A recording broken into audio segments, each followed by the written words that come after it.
Every neighborhood has a heartbeat, a place that represents the cultural epicenter of the area at its core. In Boston's historic North End, that place is Boston Barber and Tattoo Company. Boston Barber and Tattoo Company has become home to A-list Boston celebrities like Gordon Hayward, Milan Lucic, Brad Marchand, and Aaron Baines. Boston Barber and Tattoo is more than just Boston's most well-known corner barbershop. It's also a tourist attraction for the hundreds and thousands of people that visit the North End throughout the year. Boston Barber and Tattoo, a North End landmark that represents the cultural epicenter of the area at its core, located at 113 Salem Street.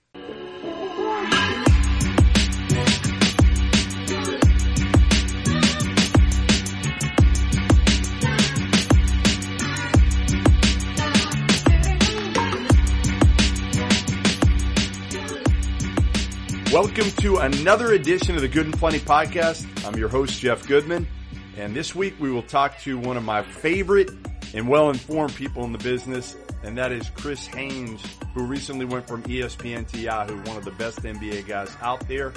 I love his no-bullshit approach. It's similar to my own. Today's show first is brought to you by Charlotte's Web. Go to cwhemp.com, enter the code GOOD at checkout, and get 10% off your order, GOOD. Don't forget to enter the code at checkout to get 10% off. Today's show also brought to you by RX Bar. Go to rxbar.com/Goodman and use my promo code GOODMAN to get a pack of 6 adult bars and 4 kids bars for 25% off so the whole family can enjoy.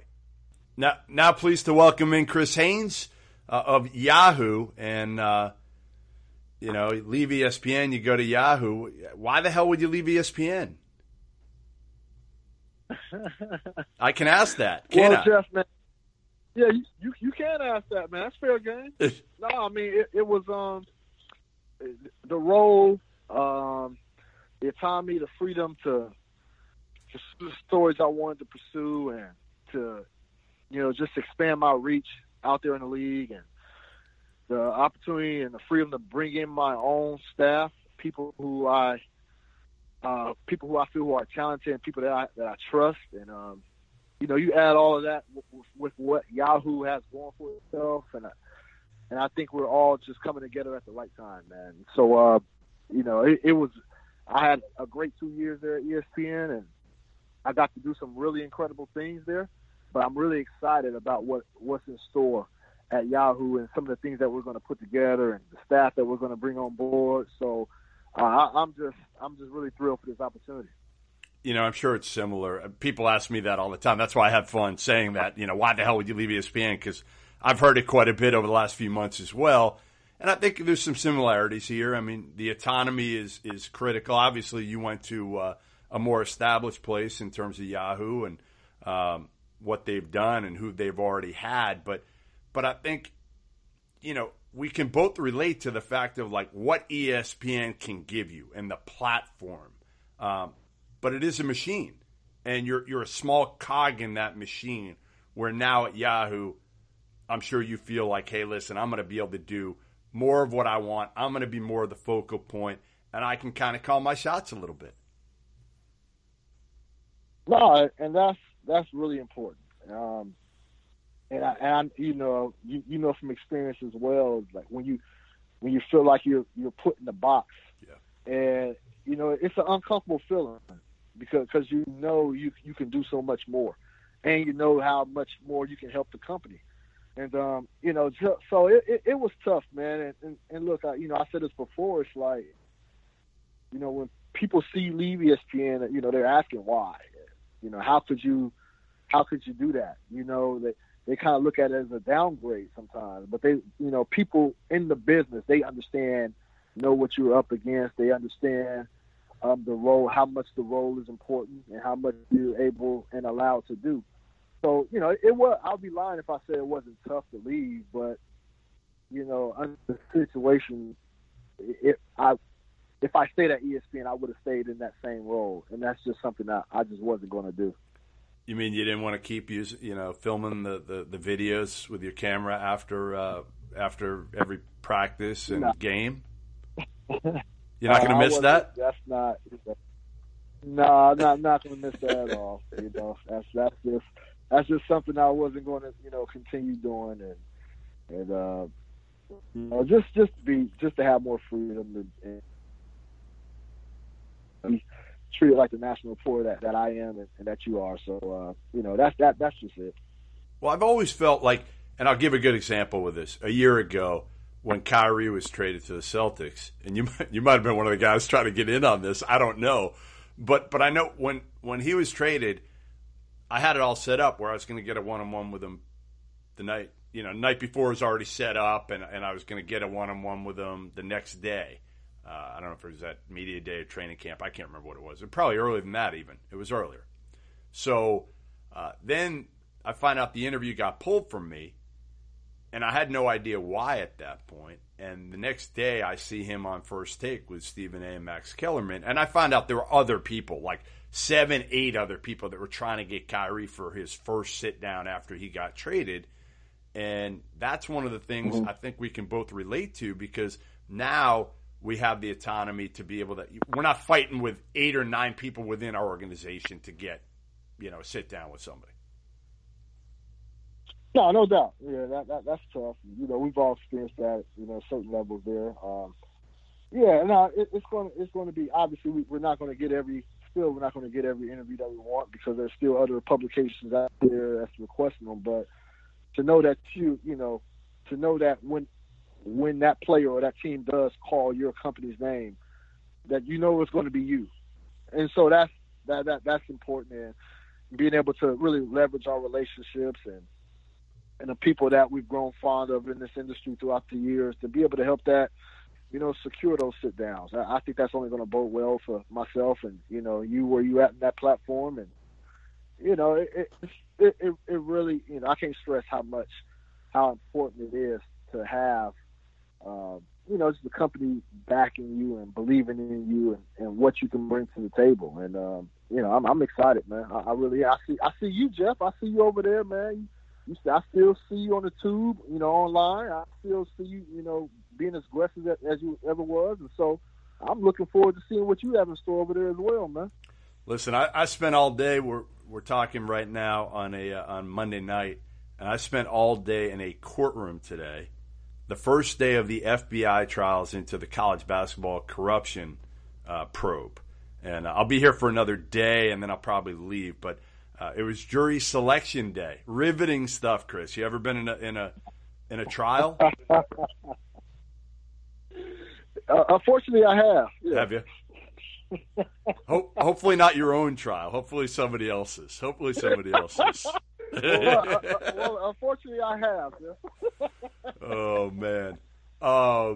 This is not a lot of fun. I think it'll get a little bit more interesting as we go. But, these are the things, again, that you feel like I can do what I want now and go where I want and try different things. And congratulations to you, again, for, having that independence. And I'm really curious to see kind of how you're going to be able to use this platform. Because, let's face it, I mean, it's been a different deal for you at ESPN. At first, it was with Mark Stein, who I think you and I can agree is one of the best teammates you'll ever have in this business. I mean, he was unbelievable to me. When I came on, talk about a selfless teammate.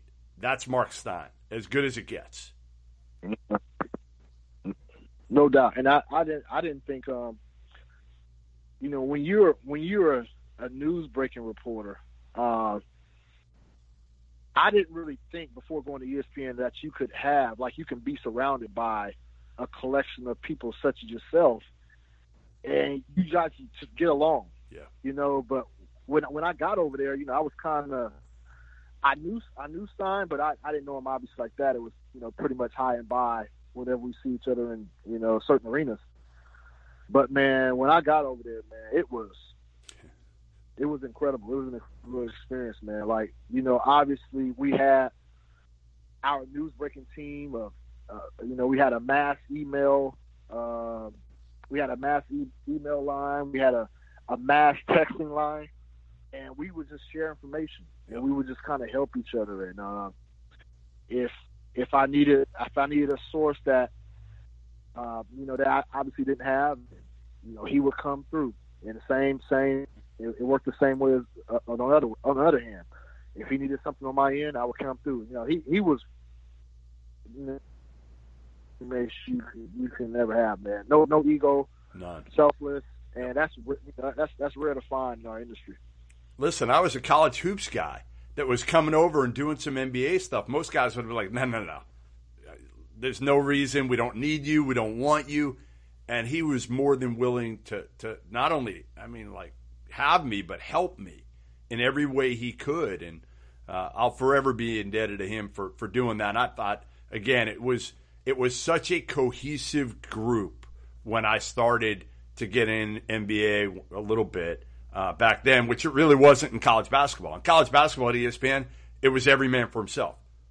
Not very well run at that point. Really not very well run when I left it from a .com standpoint more than anything. And I felt like Stein was just a guy who got it, who just flat out gets it. And again, he taught me a lot about working with people because I really hadn't done it a ton. I did it at CBS with Gary Parrish, Jeff Borzello, and Matt Norlander. But when I came over to ESPN, there just wasn't a lot of that for me because I was paid for by TV, but I was kind of on my own with TV. I didn't have a defined role, so .com really didn't control me, so they didn't care as much about me. But anyway, today's show is brought to you by Charlotte's Web. I've been hearing this a lot lately. Companies trying to sell you hemp extract oil to try and help you with a few ailments. Maybe you have too much stress in your life. Maybe you need some relief from some injuries you've racked up either on or off the court. Maybe you think you need a little more focus in your life. Or maybe you just want to flat out sleep better. Any of these sound familiar? Well, there is a solution. Hemp extract oils with CBD can help.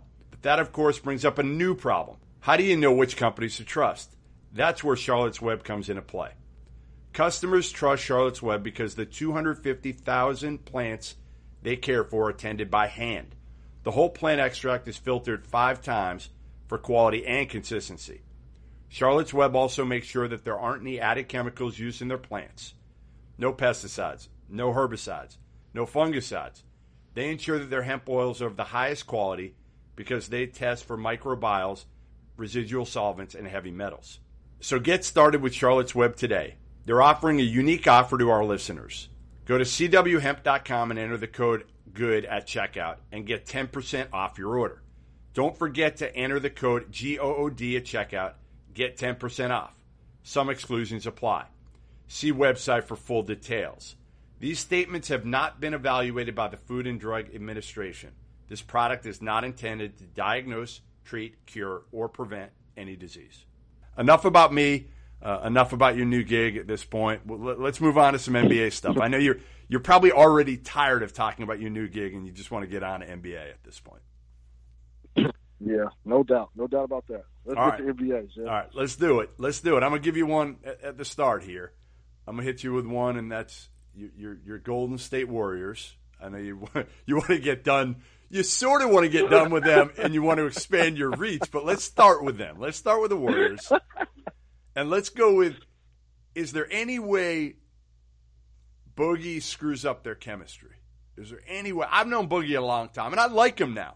We didn't get along forever. Then we kind of made up a couple years ago. Man, hold on. Since you bringing up Boogie, Jeff, have you ever told the story? Have you told the story you and Boogie's interaction a few times over the years? That's gold. That would make for golden podcast material right there. When he cornered me coming out of STK in Vegas, and I felt like I was going to be thrown over. You know how that is. STK, I'm walking out, and I had just hammered him on Mike and Mike. I just hammered him because it was after Sacramento drafted Papagiannis or whatever his name was, and Boogie came out on Twitter and killed it. Right, he killed like the management and everything. So I killed him. And all of a sudden, I'm walking out after a good dinner. I'm ready to go out to a club, I think, that night. My 1 year at a club, and I'm trying to act young once a year. And all of a sudden, I hear, "Hey, Jeff." And I look over, and it's Boogie. And I'm like, oh, shit. I'm like, I don't need this. I didn't drink enough at dinner for this. And oh man, he come, and the best part. So I'm with 3 other guys. Here's the best part: 3 guys: Gary Parrish, Matt Norland, and Jeff Borzella, who I worked with all 3 at CBS. I'm at ESPN at this point. This is 2 years ago at Summer League, I think. And Parrish, they all know my background with him. Parrish proceeds to go right downstairs and gamble. Doesn't give a shit. Norlander's taking pictures because he's waiting for Boogie, probably video, waiting for Boogie to like throw me over, which is like 100-foot drop to my death. And Borzella's the only one who kind of has my back. And Jeff, and that's the time where I would have actually been okay with holding the camera to shoot that. So Boogie's got his whole crew there too. He's got his manager, the whole crew. So like 7, 8 guys, I'm like, I'm dead. He puts his hand on my shoulder so I can't get away. He's got me like gripped. And he's like, hey Jeff, why are you always killing me? And I'm like, man, like you haven't grown up since I first saw you when you were like 14 or 15. And it got confrontational at one point. And he's like, well, you don't watch Sacramento games. And I said, no, you're right. Like I took some accountability for what I've said over the years that he might have changed. But ultimately I said, like, you can't be doing the stuff you're doing with refs every game or every other game. And like, I had a front row seat to Kendrick Perkins for years. And he was similar. He was similar with refs. Like, he wouldn't stop bitching and complaining. And you get a reputation. And no matter what, you're never going to get a call once you get that reputation. Never. And he didn't understand that. He didn't grow up. So anyway, it was good. By the end of it, we made up, and he was like, come down to Mobile, Alabama, and hang out with me for a few days to find out who I am. Then we talked at Summer League, not this past summer, but the summer before, for like an hour and a half, 2 hours. And I heard you say something recently on a podcast, on Richard Deitz's podcast, and it's true. You got to put in your time without ever taking out the notebook. And that's what I did with Boogie for like 2 hours. I didn't ask him nothing. We were just shooting this shit for 2 hours. And again, am I ever going to be like best friends with Boogie? No. But all I want is a mutual respect and me to understand him better and him hopefully to understand why I said some of the things that I've said over the years, because I've seen it up close from AAU days when he was 14, 15 years old. That's all. No, it goes a long way. And I know we're kind of veering off topic, Jeff, but I have my own personal Boogie story. Go ahead. Of me and him. Not getting into it, but it was funny. So this was probably 3 years ago. I'm in Portland, and I'm covering, like, Portland was kind of faltering at that time. It was like around December, and they weren't living up to, playing up to expectations. So I was there to write a story of just about what has happened. And so they happened to be playing the Kings, and Matt Barnes is on that team at the time. And so it was some point in the third quarter, the referee hit somebody with a technical. And, we're way up in the seats, so I can't really see who it is and, who it's about. So the PA announcer says, technical, DeMarcus Cousins. And DeMarcus, like, leaves the bench area, goes over to the PA announcer, and just, like, we can't see what he's saying, but he's pointing. He's pointing at, like, using these, just being just looks real aggressive. And so I tweet out, DeMarcus approaches the PA announcer, like, really, real aggressive. And then it turns out the technical was on Matt Barnes. And then the PA announcer makes the correction. It's on Matt Barnes. And then you see DeMarcus go over there again and say something, like he's pointing his finger and saying something. And so, anyways, I forgot all about what happened. The game is over. I go in the Kings locker room. And I go in there pretty late. And at this time, DeMarcus has a bunch of reporters around him.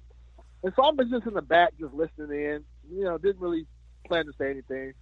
And I've never had a conversation with DeMarcus. I have to that point. Never have. Okay. And so never had at that point. And so as he finishes with the media, so everybody's walking out. And so I call myself walking out with the media. It's over. He's the last one to speak. He was like, hey, bro, come here. I'm like, what's this about? Well, okay, what's up? Then he points down at the seat next to him. Come over here. Sit right here. I'm like, what's this about? I'm thinking in my head, like, I have no clue. And I sit down. He was like, bro, why you tweet that I was going over there aggressively talk to that PA? Now I said, this is what? I just started laughing. I'm like, DeMarcus, what this about? I said, man, because you was going over all aggressive. He's like, no, man, that dude knew that wasn't on me, and he's trying to make me look bad and keep this perception of me going on. I was like, man, DeMarcus. So we ended up talking about that. I was like, you know what? I didn't know the clear version of what happened. I said, so I guess I could have, I don't know, not tweeted that or whatever. Yeah, handled it better. And I was like, but DeMarcus, come on, man. Yeah, it could have happened. But sure. I was like, DeMarcus, come on, man. I said, I ended up speaking to the PA announcer. He told me what you said. And then he was like, what? He said, what did he say I said? He said, you call him a dickhead. And then at that point when I said that, I thought DeMarcus was going to deny it. He was like, well, the only reason I call him that because he looked at me funny. That's the thing I like about DeMarcus. I respect him, Chris, because I don't think he's full of shit. Like, I just think he's immature. Yeah. No, it was just funny. That's Rarely awesome. do you get guys confirming that is indeed what they said, whether it be vulgar or not. So that's great. We've been cool ever since then, man. And but sometimes it takes little interactions like that to get you guys to sit down and talk and get to know each other a little bit better. And it's all good. But that type of stuff happens in our industry if you're around long enough. Yeah, the guys who you went after the most back in the day might be the guys you're closest with now because, again, you've been at that point, and then you work to try to figure each other out. And, again, I remember when I was out there it was right after the deal in Vegas, I was at Golden State, and I drove to Sacramento just for a shoot-around. Couldn't stay. It was like the day of the Golden State game. I drove to Sacramento just to see him for about 15 minutes. I don't remember how far a drive it is, just to literally turn around and drive back to Golden State because I felt like it was worth it for him to, again, just understand me a little bit better. And I don't know how far I don't know if it'll matter at the end of the day, but it can't hurt. It can't hurt, and that's a big thing. Anyway, going back to Boogie, going back to him. I think it's good for Boogie. And what was funny, Jeff? Yeah. Hold on, Jeff. Yeah. What was funny? What was funny about that altercation? Well, I wouldn't call it altercation that we had, but exchange is that he didn't know me, but he saw my face on Twitter right after the game, and he studied my face long enough to know what I looked like if I came in the locker room. That's crazy. You know what I mean? Like that we never had an interaction before. So right after the game, I don't know if somebody sent him the tweet. I don't know if he searched his name on the Twitter search to see who's talking about him. But I was just like, wow. This, the fact that he knows. So that's the fact that he knows. We never had a conversation before, but he was able to look at my face briefly and know that's the guy who tweeted that in the third quarter. I'm pumped still. And so, hey, man. Hey, but some guys have good vision and good memories like that. That helps them, that bodes well for them on the court. But that's what I found fascinating out of all of that. All right, so getting back to my first question. I think it's good for Boogie going to Golden State, for the most part. I mean, Draymond may not be great for Boogie, but everybody else, Steve Kerr definitely is good for Boogie. We know that. Is there any way this thing doesn't work for one reason or another between he and Golden State? Look, there's a couple ways that this can play out. Like when you ask if it won't work. Now, it could possibly not work on the court, but Golden State still goes out there and get their third straight championship. So this is a situation to where this is extremely good for DeMarcus, being that he's coming back from that injury, possibly December, some say as late as January, February. But he's in an ideal situation where he doesn't come in. He doesn't have to come in and do too much. So it's good for him. But there is a case to where he's not meshing well with them on or off the court. Like, they don't need him to win. That's the simple fact. They don't need him to win. And I know this is not Boogie, but I saw I can't remember who it was. Somebody tweeted out a link or a story about what would the Warriors do if they don't get the Patrick McCaw situation resolved. And I started scrolling down the Twitter comments, and they were saying, win another championship? Yeah. You know, like, it doesn't matter. It doesn't matter. No. Yeah, it doesn't matter. And I know DeMarcus is not a Patrick McCaw's caliber, but this team is a well-oiled machine already. And so he can help, you know, if he meshes his game and adjusts it a little bit. But this is a great situation for him. Build up his rep, get his game back, show people that he knows how to play, you know, in a winning system. But I don't think it's going to be, this team is going to live and die by what DeMarcus is going to be able to give them. All right, I'm going to hit you with another hard one here. Like they're just coming to me. All right. I didn't even have this one written down, but I got to ask you just because Kyrie's here in Boston, even though I'm in New York right now tonight. But Kyrie's in Boston where I live. And you covered Kyrie for how many years in Cleveland? 2 years. So first two? No. First two? No, I covered him the first two of when LeBron came back. Okay. All right.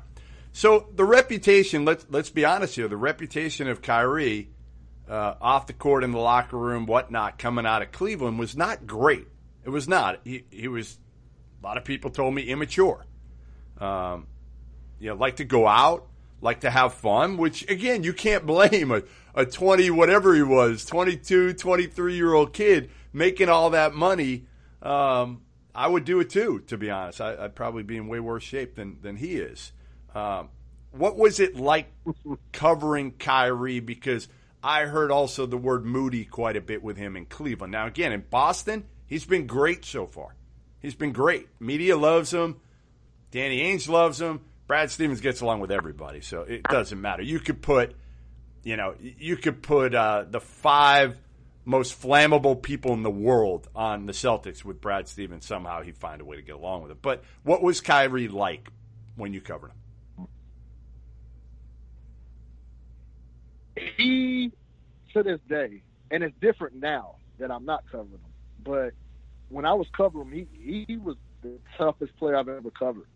You know, it's just, you know, he didn't like to talk much, and I don't mind if a player doesn't talk much, but Kyrie was, sometimes you ask him a question and he'll put his head down, walk right by you. It was just like a lot of respect that you felt, when you covered him. And I remember one time, Kyrie, I can't remember what the injury was, but he was out for a little bit, and it got to a point where he started working out after practices were done. And so that was usually the time when reporters would have to leave the practice area.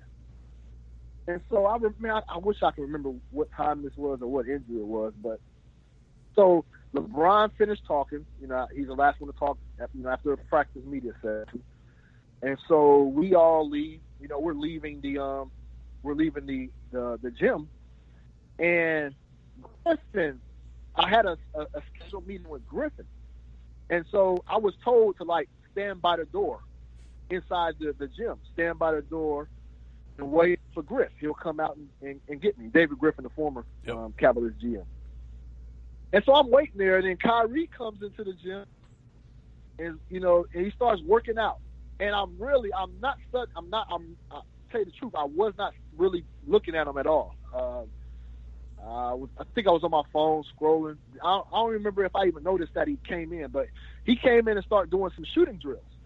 And so he noticed me, and he said one of the PR guys, "Hey, get that guy out of here." And then that's when I looked up. I'm like, "Are you talking to me?" And so I looked up, and Kyrie stared dead at me. "Get your ass out of here, Chris." And I'm like, but he was pissed. He wasn't no player. Get your ass out of here, Chris. I'm like, man, this dude really coming. You know what I mean? So, you know me, man. Like, look, man, you know, there's a time to be professional. There's a time to kind of like, come on, man. I'm a grown ass man. So what'd you say to him? What'd you say? So I didn't say nothing. I just stared at him, and I saw a PR guy come my way, and I didn't want to create, any, any ruckus or anything. So the guy said, Chris, you mind, if you wait in the outside just for a few minutes, and we'll have Griff come get you back there. And that was it. So Moody, yeah, I experienced some of that covering Kyrie, but he's just some timing, man. Like, sometimes you'll catch him, he'll be great. Yeah. A lot of times, not so much so. But since I haven't, since I've been, doing the national route, whenever I needed something, he's been there. And I think there's a mutual respect coming from him. So, but yeah, it was tough. He was a tough guy covering to the point. Well, those guys don't want to see you every day, and you don't want to see them every day. I mean, it's like you with Golden State right now. You got to be so relieved that you don't have to see them 100+ times this year. Now, you probably want to see them 20 or 30, but not 100. No, and believe me, they're relieved they don't have to see me that many times. It's vice versa. It's vice versa. But no, it's you're able to go out and I've established a lot of good relationships with a lot of different players and execs, throughout this league. So it's going to be good to go out and cover a game, and cover a game outside of the teams that I covered on the beat. And I'm excited, man. It's fresh, it's new, and I'm ready to get going. Today's show is brought to you by RX Bar. In 2013, the founders of RX Bar called BS on the protein bar industry. None of the protein bars in the market really gave you what you actually need out of a protein bar. They're full of artificial ingredients, fillers, and preservatives that just flat out aren't healthy for you. That's why RX bars are different. Each bar speaks for itself right on the front of the package. RX bars are made with egg whites, dates, nuts, fruits, unsweetened chocolate, ingredients that are actually good for you. And now they have a whole new line for your kids. We know parents have to compromise when it comes to what their kids snack on. These bars are a little bit smaller than the adult-sized ones. Texture is softer. The nuts are cut up a little bit smaller. But each pack's the same great punch as the adult ones. Use them as a snack for after school or make it part of what's inside their lunchbox. The fruit and nut bars are my favorite. Just the perfect balance of sweet and salty. But I must admit that the salted chocolate flavor was my bedtime snack the other night, and I'm not mad about it. What are you waiting for? Get yours today. My listeners get an exclusive offer.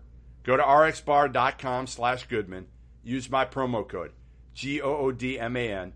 Get a pack of 6 adult bars and 4 kids bars for 25% off so the whole family can enjoy. 25% off your first order. Go to rxbar.com/Goodman.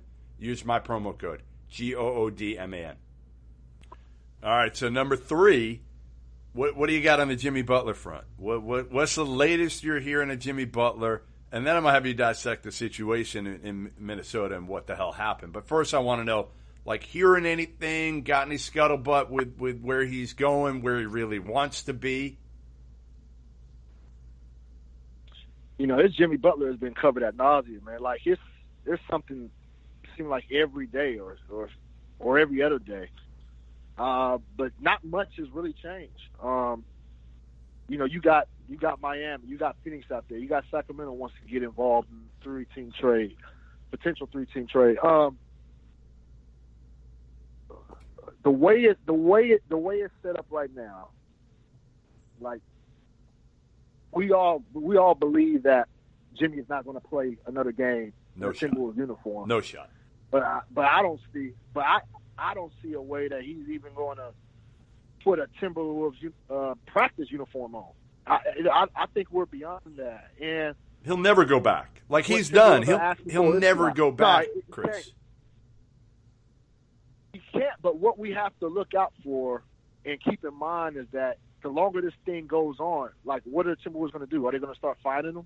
Because the players, they're not getting paid their 18, 19 checks yet.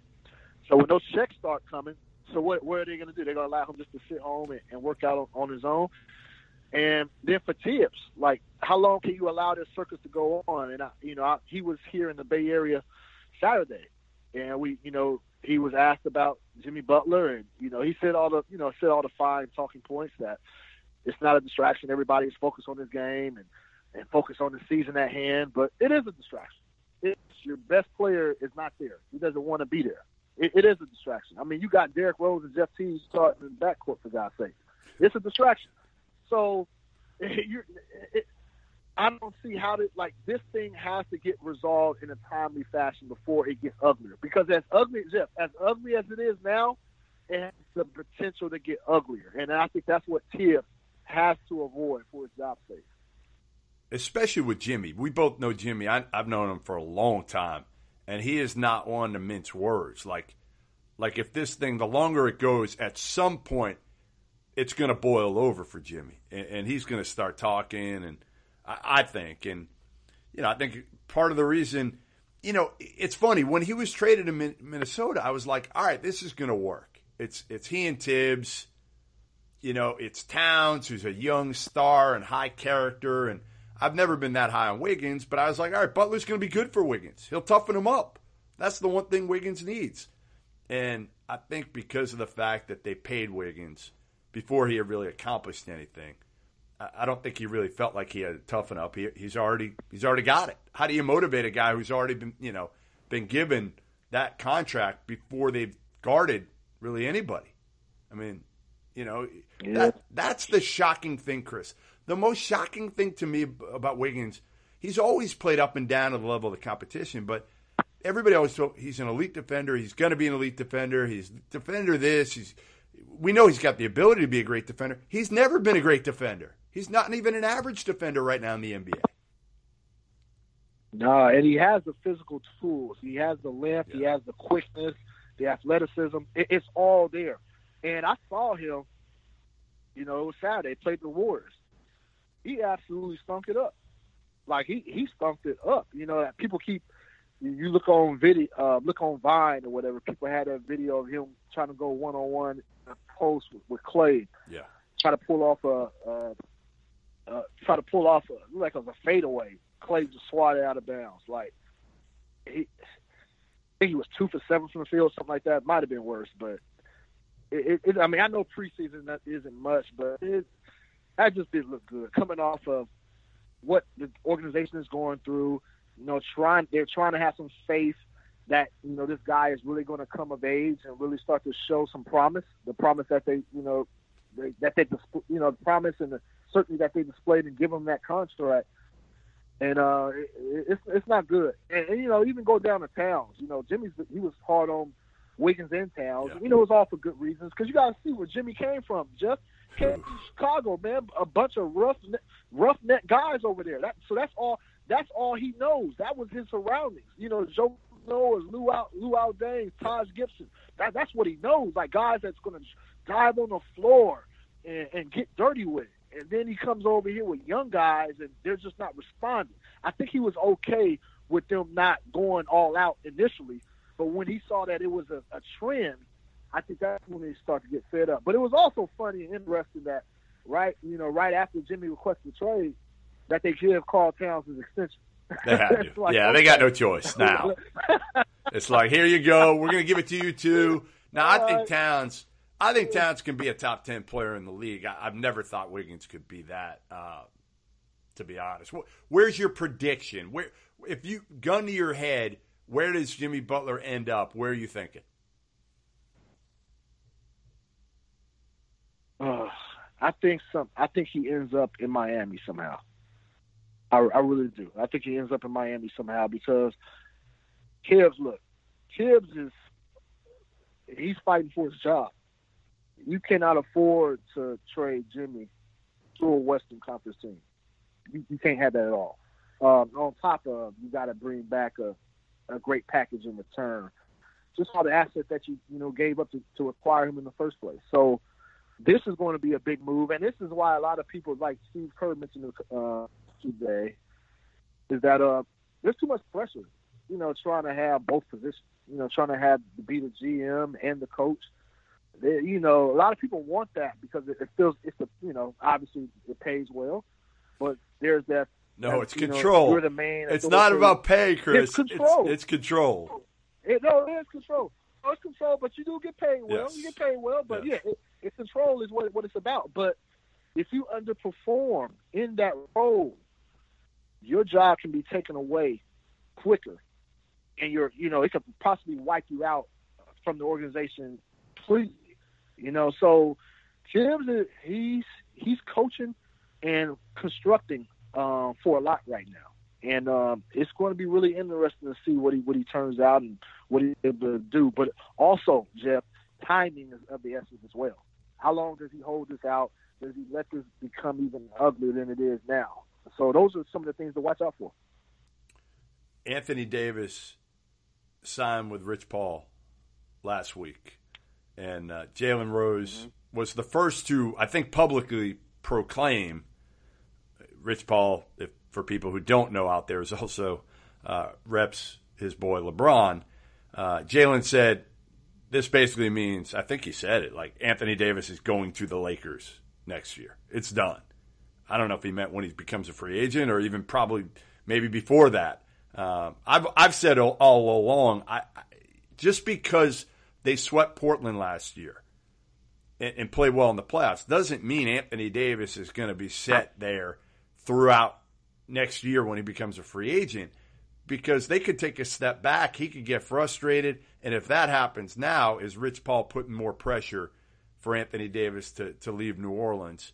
What was your take on all that and how much significance it has for him potentially ending up in L.A.? Well, obviously, if I'm an exec of a rival team, I'm nervous as hell about that. If I don't know how much Liddy is in that right now as far as Lakers, but the fact that he did sign with Rich Paul, you have to keep that in the back of your mind. Like, that could be a power play move that they might try to brush up on everybody. With all that being said,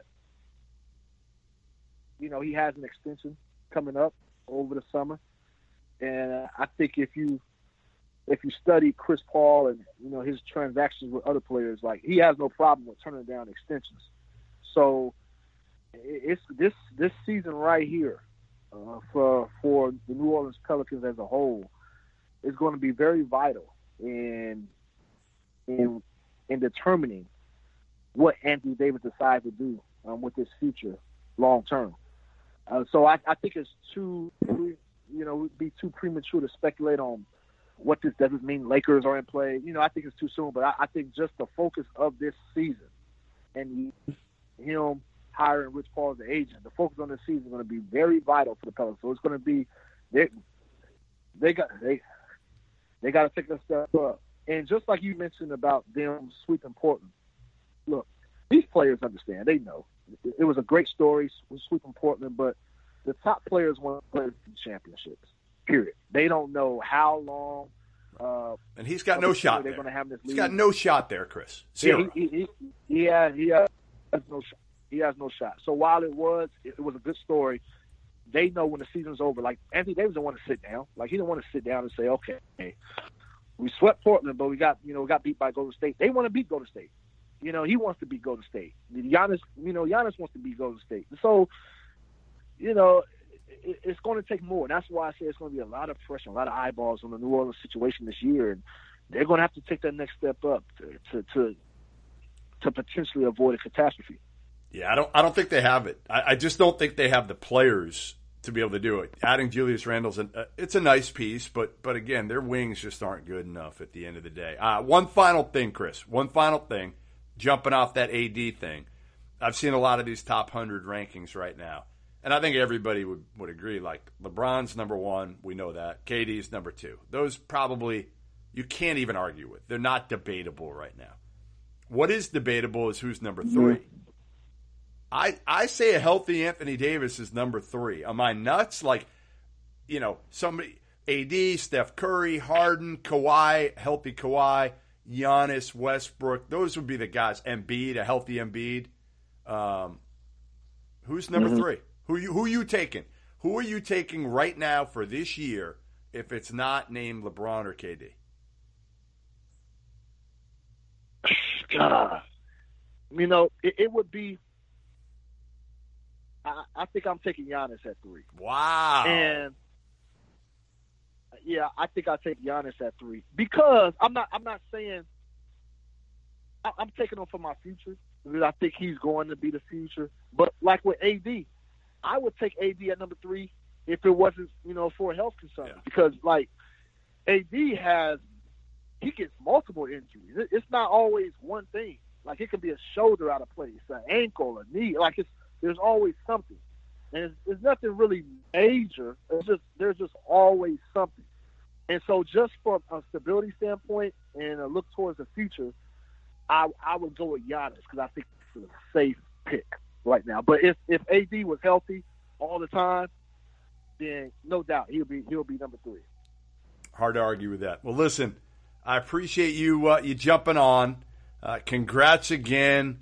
I love the fact that I hit you with some hard ones, and like you didn't shy away from any of them. And I knew you wouldn't, but it's still refreshing to hear from somebody that will be stand up and not try to talk around a question that they don't want to answer at the risk of offending somebody in the league. And like I said, I give you credit. I'm kind of the same way, and I'll offend some people and move on.